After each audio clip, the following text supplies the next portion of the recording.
Hola, soy Iván Salcido dándoles la bienvenida al capítulo número 17 del podcast de historias de terremotos. Antes de iniciar, quiero pedirles por favor que me apoyen con su like y les sugiero que se suscriban al canal, ya que se viene nuevo material que seguro les va a interesar.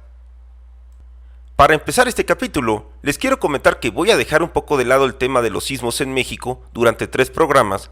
para poder enfocarme en 3 sucesos sísmicos ocurridos en Latinoamérica que son muy relevantes, como una manera de ampliar nuestro conocimiento acerca de este tema tan importante.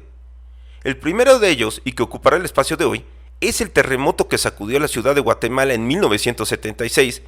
fenómeno que generó un gran desastre con 25,000 muertos, 75,000 heridos, además de 1 millón de damnificados, afectaciones en la infraestructura carretera y enormes pérdidas económicas. Para poder entender cómo es que sucedió esta catástrofe, debemos conocer la situación geográfica con la que cuenta este país centroamericano. Guatemala es una nación de 108,888 kilómetros cuadrados que limita al norte con México, al este con Belice y al sur con Honduras y El Salvador. El país está flanqueado en su lado oeste por el Océano Pacífico y en su lado oeste cuenta con una costa de 148 kilómetros en el Mar Caribe. Cruzando el territorio guatemalteco en el lado occidental del país, se encuentra la Sierra Madre, una cadena montañosa que viene del sureste de México, cruza Guatemala y se extiende hasta El Salvador y Honduras, bordeando la costa del Pacífico a lo largo de 600 kilómetros, convirtiéndose en la cadena montañosa más grande de Centroamérica. La Sierra Madre en Guatemala fue formada por la subducción de la placa tectónica de Cocos, que en el lado oeste del país subduce o se sumerge debajo de la placa del Caribe y al final de la placa norteamericana, precisamente donde yace la nación, por lo que no es extraño que en Guatemala exista una importante actividad tanto sísmica como volcánica, debido a que la Sierra Madre cuenta con 37 macizos volcánicos, de los cuales destaca el volcán Tajomulco, cuya altura de 4.222 metros sobre el nivel del mar lo convierten en la montaña más alta de Guatemala, aunque también en un recordatorio de la complicada situación geológica con la que cuenta esa nación. El Servicio Sismológico de Guatemala tiene identificados 3 tipos de sismos de origen natural: los sismos tectónicos, provocados por las placas tectónicas que pueden ser de tipo intraplaca, es decir, los generados dentro de la placa, o los de tipo interplaca, generados en los límites de las placas, que suelen ser los de mayor magnitud y los que provocan mayor cantidad de réplicas. Después de los sismos tectónicos, el Servicio Sismológico de Guatemala identifica los sismos volcánicos, generados en volcanes activos en los que el magma, al tratar de salir a la superficie, crea explosiones y vibraciones en el terreno en la forma de temblores, y por último, nos habla de los sismos por colapso, provocados en zonas montañosas por el derrumbe de rocas o por grandes masas de estratos geológicos que por alguna razón perdieron su soporte de manera súbita, cayendo a la superficie provocando con ello algunos temblores. Como hemos visto en este programa, los riesgos sísmicos son enormes cuando un territorio se halla sobre placas tectónicas que interactúan entre ellas.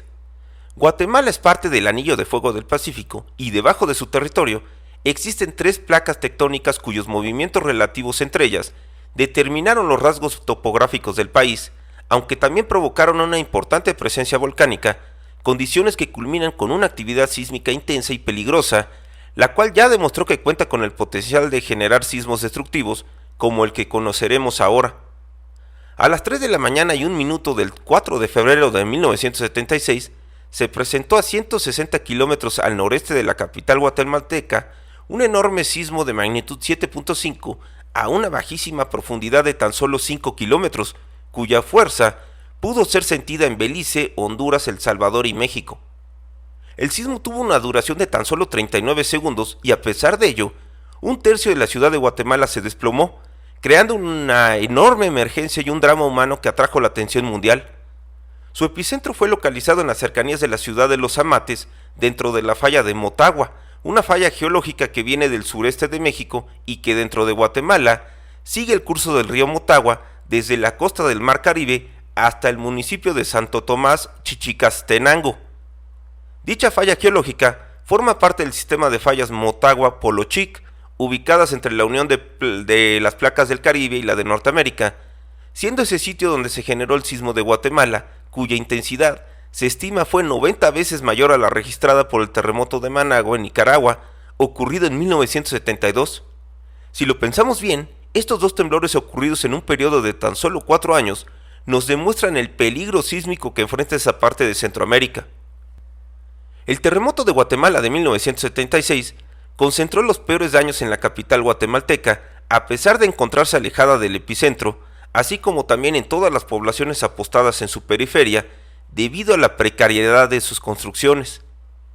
Después del embate del sismo ocurrido en la madrugada, la ciudad de Guatemala se convirtió en un caos debido a que centenares, si no es que miles de personas, yacían atrapadas debajo de los escombros, muchísimas de ellas sin vida, aunque también existían bastantes personas heridas y a la espera de ser rescatadas en aquella oscuridad. El ambiente era desolador cuando la luz del día llegó. Las calles estaban repletas de escombros y la población se encontraba asustada ante este fenómeno que no les era extraño, pero que nunca pensaron que podría generar un desastre como de este nivel. La mejor manera de poder entender la magnitud de este desastre fue a través de los relatos y experiencias de aquellos que lo vivieron. Francisco Morales Santos, un poeta y escritor que vivía en la denominada Zona 3 de la ciudad de Guatemala, la que por cierto fue una de las áreas más afectadas debido a que sus construcciones eran predominantemente realizadas con adobe, recuerda haber sentido lo que describió como un remesón, instante en que cuando quiso levantarse de su cama, parecía que estaba montado sobre un caballo salvaje que le impedía bajarse de ella, lo que en su opinión lo ayudó, ya que muchos de sus vecinos al salir a la calle fueron golpeados por las cornisas y el material que se estaba desprendiendo de las fachadas. Esa situación la comprobó cuando al finalizar el terremoto salió de su casa y lo primero que observó fue el material desprendido de la fachada que sin duda lo hubiera golpeado en la cabeza al salir. Para la señora Delia López, una mujer de la tercera edad que residía en la zona 6, recuerda de esta manera los momentos que siguieron al sismo. Fue terrible. Todos al sentir el movimiento del terremoto, nos acurrucamos en el interior de la casa. Después salimos y todo aquello estaba desolado. No había comida, no había nada. Tampoco teníamos agua, por lo que tuvimos que salir a buscarla para acarrearla. Nos tuvimos que iluminar con candelas porque no había luz. En la misma zona vivía Olga Marroquín, quien recuerda que ante el susto no sabía ni cómo se llamaba. Ella vivió el terremoto junto a su familia y al terminar el movimiento decidieron salir al jardín de su casa y quedarse ahí parados hasta que amaneció. Ya con el sol iluminando su casa, escuchó que una vecina la llamaba insistentemente. Ella se asomó para ver quién era y fue cuando vio a una mujer cargando en sus brazos a un pequeño niño de 2 años de edad que no daba señales de vida. La mujer le pidió resignada que se lo cuidara. Olga lo tomó y se lo enseñó a su esposo, quien de inmediato lo colocó en el piso y comenzó a darle respiración de boca a boca, logrando revivirlo después de muchos intentos. Esta era una más de las miles de historias que comenzaban a surgir por toda la ciudad. Como suele ocurrir en los terremotos destructivos, la gente lloraba desolada mientras trataba de rescatar alguna pertenencia de los escombros. La aparición de las continuas réplicas obligó a la población a dormir en las calles, donde levantaron unas improvisadas construcciones llamadas chantas para protegerse de la intemperie. La intensidad del sismo fue de muy alta porque la mayoría de las construcciones que se cayeron estaban edificadas a base de mamposterías, y por mamposterías entendemos al sistema tradicional de construcción consistente en levantar muros mediante la superposición o colocación de materiales, como lo pueden ser piedra, rocas, adobe, ladrillos o tabiques que son unidos por cemento, tratando de dejar la menor cantidad de huecos entre las piezas. La combinación de la debilidad en las construcciones y una alta aceleración del suelo, provocada por las ondas sísmicas, fueron la causa principal para que ese desastre alcanzara tan elevadas proporciones. La cantidad de heridos era enorme y llegó a contabilizarse en 76,000 personas, por lo que no transcurrió mucho tiempo para que los hospitales se quedaran sin medicamentos, además de que tuvieron que hacer sus consultas en las calles debido a los daños en sus edificios. El número de fallecidos llegaría a los 25,000 muertos, y ante las miles de viviendas que se desplomaron, los damnificados se contarían en mucho más de 1,000,000.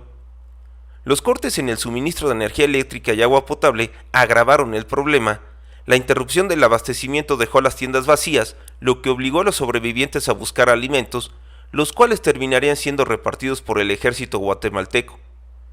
Los daños provocados por el terremoto no solo se concentraron en la ciudad de Guatemala, ya que de los 22 departamentos que conforman a esa nación, 8 de ellos presentaron afectaciones. El más grave fue el departamento de Chimaltenango, donde se registraron 14,000 muertos y muchos de sus pueblos quedaron destrozados. En el departamento de Zacatepeques también se contabilizaron diversos daños, entre ellos los cortes en la carretera que une a las poblaciones de San Lucas Zacatepeques con Antigua Guatemala, ciudad que en general soportó bien el sismo gracias a los muros gruesos de piedra de más de 1 metro de espesor que tenían sus edificios coloniales, aunque a pesar de ello, sí se presentaron daños en su catedral, en el Palacio del Ayuntamiento, en el Palacio de los Capitanes Generales y en algunas iglesias. El sismo causó cortes y afectaciones en la infraestructura carretera del país e incluso en algunos puentes. Con el paso de las horas y de los días, el olor nauseabundo comenzó a hacer aparición en las calles, debido en parte a las roturas de las cañerías, pero también por los cadáveres en descomposición de las personas que encontraron la muerte mientras dormían y cuyos cuerpos seguían atrapados entre los escombros. No pasaron muchos días para que el proceso de reconstrucción se iniciara, enfocándose entre otras cosas en recuperar los puentes y caminos que conducían a la ciudad de Guatemala. La ayuda de la comunidad internacional fue muy importante para recuperarse de la catástrofe, lanzada en primera instancia por los países centroamericanos y seguida por los Estados Unidos, país que recaudó donaciones voluntarias por toda esa nación, las cuales se sumaron a la realizada por el gobierno norteamericano, que además mandó a personal militar apostado en la zona del Canal de Panamá para apoyar al ejército guatemalteco en la restauración del orden, ya que los saqueos se estaban generalizando. Sumado a estas acciones, sus helicópteros transportaron y distribuyeron suministros a las poblaciones aisladas ante los cortes en la infraestructura carretera, además de que montaron un hospital de campaña para atender el enorme flujo de personas heridas que requerían de atención médica. Gracias al apoyo de los Estados Unidos, al de las naciones centroamericanas, a las instituciones guatemaltecas y a su gente, el país se pudo recuperar de este duro golpe. A 2 semanas de ocurrido el terremoto, las panaderías ya funcionaban al 90% de la capacidad, gracias a la restitución del servicio eléctrico y al regreso del suministro de agua potable que les permitió retomar sus labores, procurando que el pan estuviera disponible para todos los barrios y para los campamentos de damnificados, evitando que la gente lo acaparara con tal de que alcanzara para todos. Una de las consecuencias positivas del desastre de 1976 fue la creación por parte del gobierno guatemalteco del Instituto Nacional de Sismología, Vulcanología, Meteorología e Hidrología y paralelamente el desarrollo de la Red Sismográfica Nacional, diseñada para registrar la actividad sísmica en su territorio. Unos años después, y reconociendo el peligro sísmico de la región, en 1989 se crearía el Centro de Coordinación para la Prevención de los Desastres Naturales en América Central, por medio del cual se buscó fortalecer a todos los centros sismológicos de la región, adquiriendo el equipo y la tecnología que les permitiera procesar de manera digital los registros sísmicos para su posterior estudio. Finalmente, para el poeta y escritor Francisco Morales Santos, sobreviviente del sismo de 1976, la necesidad de que en las escuelas guatemaltecas se conozca sobre este desastre es vital, debido al peligro de que suceda un nuevo sismo en el futuro que cree un desastre similar. Una visión que a mi parecer me suena acertada, dada la situación geológica en la que se encuentra Guatemala. Es así como finalizo con este capítulo 17 del podcast. Les voy a agradecer que me regalen su like y me dejen su comentario. No olviden suscribirse al canal y activar la campana de notificaciones para que sean de los primeros en ver los siguientes videos. Si gustan, pueden hacer una donación o los invito a adquirir una membresía para que se destaquen sus comentarios, además de que verán primero que nadie los videos del canal. Gracias por su atención y los espero en el siguiente capítulo del podcast.